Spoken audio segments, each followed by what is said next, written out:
Welcome है आप सबका इस वीडियो के अंदर।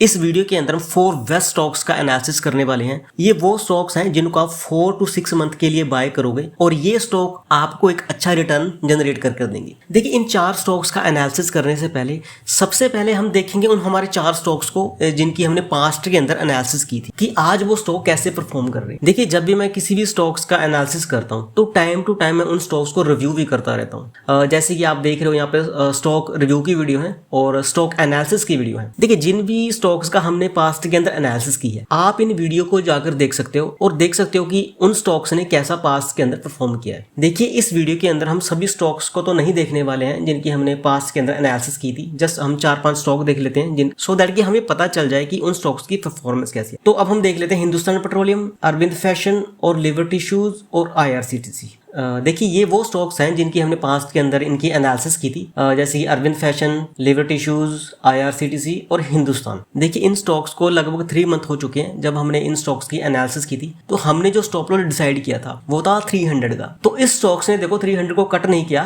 तो अगर हम आज इस स्टॉक्स का प्राइस देखें वो है 480। तो लगभग 3 मंथ के अंदर ये स्टॉक 300 से 480 तक पहुंच गया। और आप इन पैटर्न्स को देख रहे हो, जैसे कि पास्ट के अंदर हमने इन पैटर्न्स को ड्रॉ किया था, सेम एज इट स्टॉक ने वैसे ही काम किया। इस जगह के ऊपर मैंने एक बार इस स्टॉक्स का रिव्यू भी किया था, तब ये स्टॉक इस जगह पे था कि ये स्टॉक एक बार इस जगह पे टाइम स्पेंड करेगा और फिर ये निकलेगा। पर जैसे कि आप देख रहे हो कि जो हमने स्टॉप लॉस लगाया था वो था 380। इस स्टॉक्स ने 380 को टच नहीं किया और ये स्टॉक ऊपर की ओर निकल गया। तो नेक्स्ट स्टॉक देख लेते हैं। जैसे हमारा जो नेक्स्ट स्टॉक्स है वो है लिबर्टी शूज। इस जगह पे हमने स्टॉक्स की बात की थी और इसका जो स्टॉप लॉस है वो है 265। देखिए, इस स्टॉक्स ने इतनी ज्यादा परफॉर्मेंस नहीं दिखाई है अभी तक। ये जो हमने जो स्टॉप लॉस डिसाइड किया हुआ है वो है 265।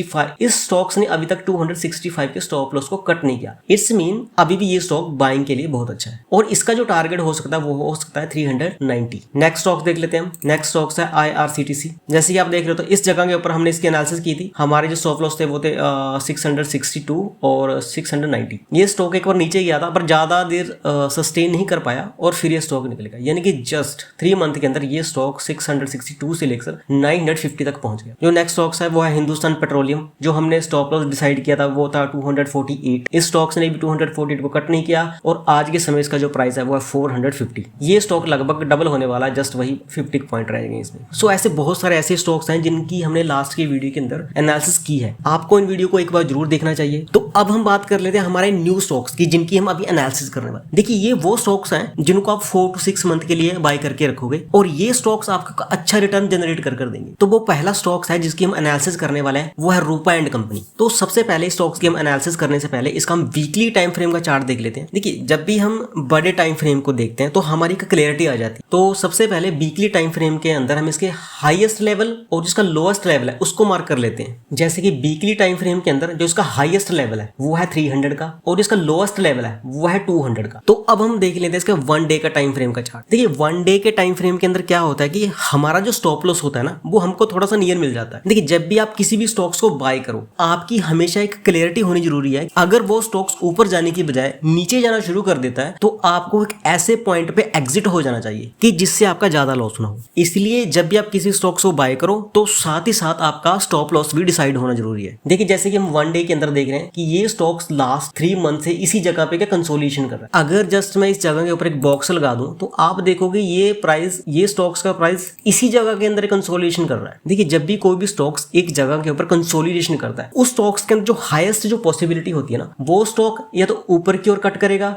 या नीचे की ओर कट करेगा। जैसे कि मैं इस स्टॉक्स का आपको लास्ट का चार्ट दिखा देता हूं। जैसे कि आप इस स्टॉक्स की पास्ट की परफॉर्मेंस को देखो कि ये स्टॉक अगर मैं यहां पर भी एक बॉक्स लगा दूं तो ये स्टॉक भी देखो लगभग इसी जगह पे एक कंसोलिडेशन रेंज के अंदर काम करता रहा। अगर मैं इसके टाइम फ्रेम की बात करूं ये कब से लेकर कब तक ये स्टॉक इसी तरह से एक रेंज के अंदर काम करता रहा। तो आप जैसे कि देख रहे हो जैसे कि ये स्टॉक मई 2021 से लेकर मई 2002 तक ये स्टॉक यानी कि पूरा लगभग मान लो 1 ईयर तक ये स्टॉक इसी रेंज के अंदर काम करता रहा। जब भी इस स्टॉक्स ने इस रेंज को ब्रेक किया इस स्टॉक्स का डाउन ट्रेंड शुरू हो गया। देखो, कंसोलिडेशन को खत्म किया तो एक डाउन ट्रेंड के अंदर चला गया। सेम वैसे ही हमने ये अभी इस जगह पे मार्क कि जब भी ये स्टॉक इस बॉक्स को या तो ऊपर की साइड कट करेगा या नीचे की साइड कट करेगा तो इस स्टॉक से अप ट्रेंड या डाउन ट्रेंड दे सकता। इस स्टॉक्स के अंदर जो हाईएस्ट जो पॉसिबिलिटी मेरे को जो लग रही है कि इस स्टॉक्स को 250 और 240 के नीचे नहीं आना चाहिए। अगर ये स्टॉक 250 या 240 के नीचे नहीं आता तो डेफिनेटली ये स्टॉक ऊपर की ओर जाएगा। तो सबसे पहला इसका जो टारगेट है वो है 300 का। अगर ये स्टॉक 300 के ऊपर सस्टेन करता है फिर इस स्टॉक्स का जो टारगेट होगा वो होगा 400। तो जब तक ये स्टॉक 250 और 240 के ऊपर है आप इस स्टॉक्स को बाई कर सकते हो।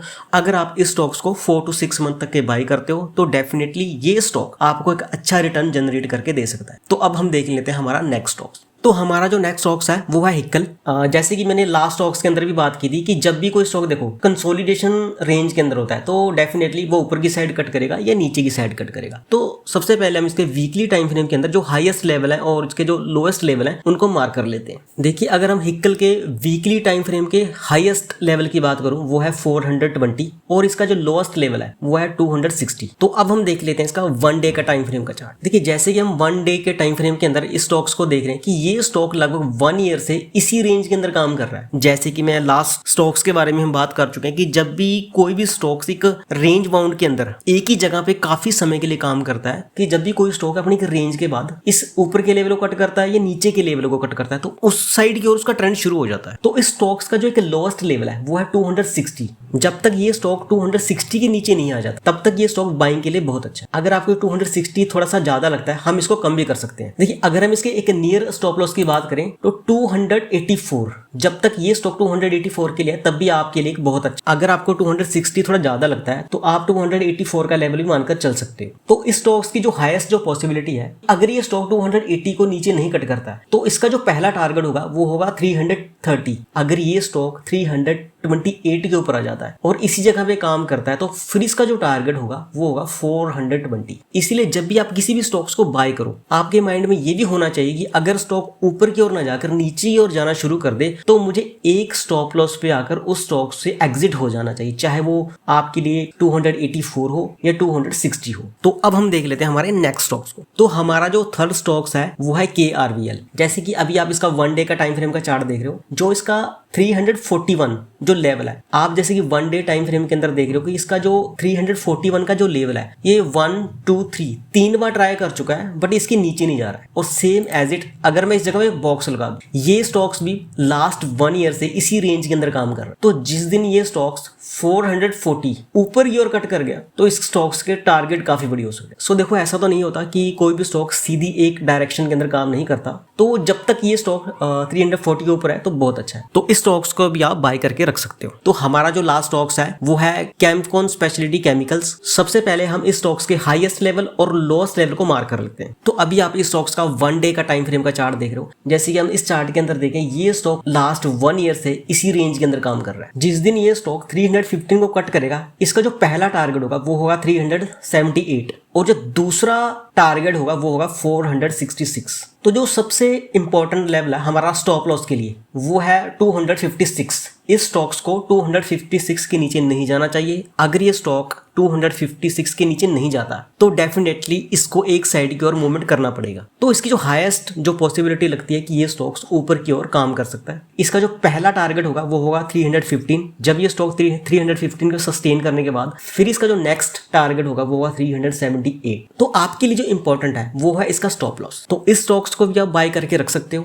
बट आपको स्टॉप लॉस को ध्यान में जरूर रखना है। जब भी आप किसी भी स्टॉक्स को बाय करते हो तो हमेशा आपको उसका स्टॉप लॉस चुन लेना चाहिए सो दैट कि आपका लॉस ज्यादा ना हो। तो ये थे हमारे 4 बेस्ट स्टॉक्स जिनके अंदर हाईएस्ट पॉसिबिलिटी है कि ये स्टॉक्स ऊपर की ओर मूवमेंट कर सकते हैं। आफ्टर 50 और 12 डेज के बाद हम फिर से इन स्टॉक्स को रिव्यू करेंगे, इनकी एनालिसिस करेंगे। तब तक के लिए अगर आपको वीडियो अच्छी लगी हो वीडियो को लाइक कीजिए और चैनल को सब्सक्राइब कीजिएगा।